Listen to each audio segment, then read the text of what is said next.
Autophagy, the body's internal recycling mechanism, is highly sensitive to nutrient availability, especially carbohydrates.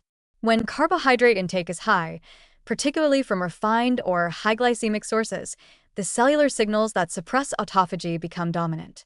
Elevated blood glucose and insulin levels activate mTOR, a nutrient-sensing kinase that promotes growth and storage over repair and breakdown.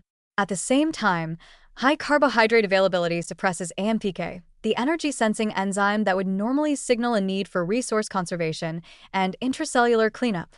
This nutrient-rich state sends a clear biological message: there's no need to conserve or repair.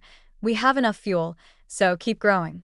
But this signaling, when constant, can impair the body's ability to initiate autophagy, hindering cellular maintenance and accelerating aging processes. What complicates the picture is that not all carbohydrates exert the same autophagy-suppressing effects.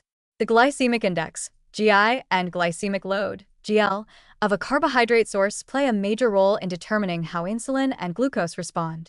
Simple sugars and refined starches, like those found in white bread, sugary drinks, and processed snacks, create sharp spikes in insulin, quickly shutting down any low-level autophagy that might be taking place.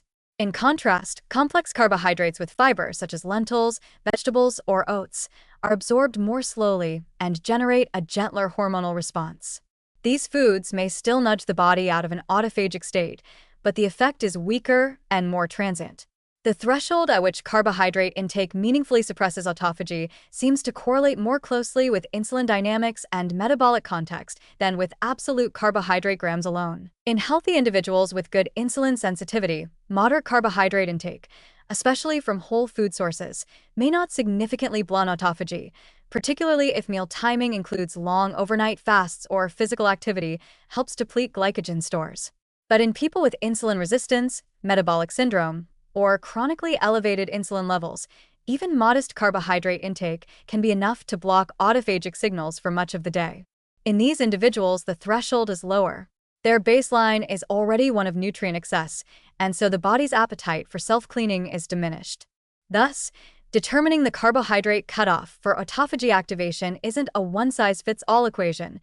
It depends on individual metabolic flexibility, meal composition, and timing. Broadly speaking, research suggests that autophagy is most consistently activated when insulin and glucose are low for several hours, usually at least 12 to 16 hours into a fast, depending on activity levels and recent dietary patterns.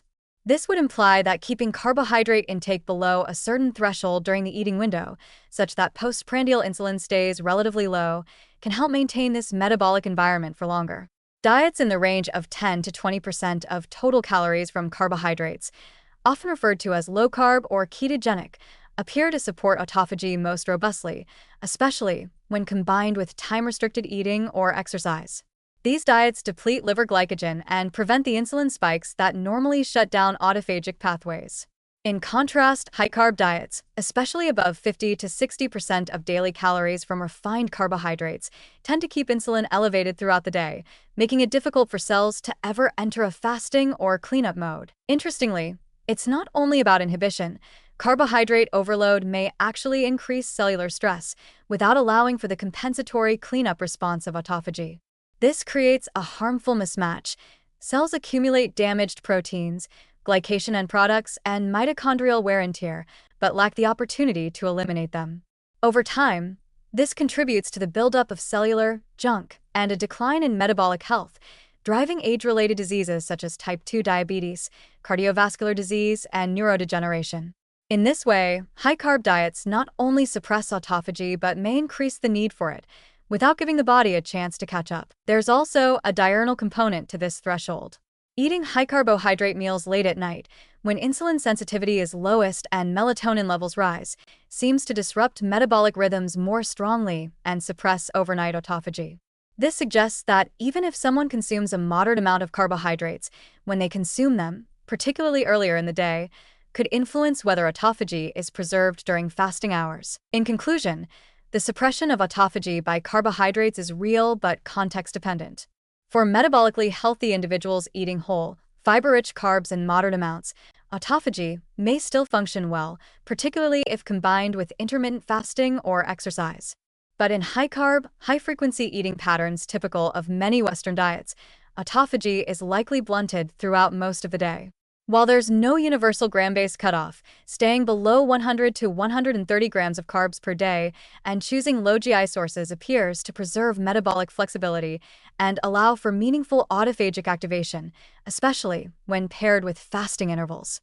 Ultimately, understanding your own metabolic profile and adjusting carbohydrate intake accordingly may be the most strategic way to unlock the regenerative benefits of autophagy while still enjoying a varied, sustainable diet.